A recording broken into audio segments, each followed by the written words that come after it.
बिखर जाएंगे और उसी तरह बिखरेंगे जिस तरह से वेस्ट बिखर रहा है। वेस्ट में क्या है तो मैं बताता हूँ आपको, ये जानने की जरूरत है।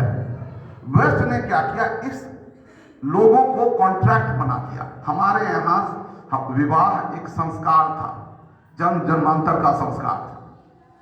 हम लोग कहते थे 7 जन्म तक, अब 7 जन्म क्यों, 70 जन्म रहे, हम लोग यहाँ संस्कार था। हम लोग यहाँ डाइवोर्स का वर्ड ही नहीं है, तलाक शब्द ही नहीं है, तलाक शब्द तो बाहर का है, डाइवोर्स भी सब बाहर का, इसका कोई हिंदी इक्विवेलेंट नहीं है, कोई संस्कृत इक्विवेलेंट नहीं है, हमारे यहाँ है ही नहीं है। तो इसीलिए हम लोग के यहाँ ये व्यवस्था ही नहीं थी। तो अगर ये व्यवस्था नहीं थी, इसलिए हमारे परिवार की व्यवस्था को आप विदेशी व्यवस्थाओं से नहीं कंपेयर कर सकते, क्योंकि वहां वो कॉन्ट्रैक्ट है।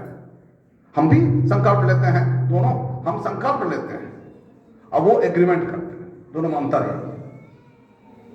यहाँ हम लोग यहाँ भी साथ फेरे लेते समय में संकल्प लेते हैं, लेकिन उनके यहाँ ये कॉन्ट्रैक्ट होता है। इसीलिए उनके यहाँ मुस्लिम में देखिएगा पैसा लिखवा देता है कि छोड़िएगा, कितना पैसा दीजिएगा। तो अब उनके यहाँ क्रिश्चियन में वही एग्रीमेंट है, सेम एग्रीमेंट। तो आप ये वो एग्रीमेंट आधारित समाज है। मैं उसको भी अच्छा बुरा नहीं कहता हूँ, एक व्यवस्था हम लोगों ने भी बनाई है अपनी समझ करके, हम लोगों ने भी अपनी व्यवस्था बनाई है।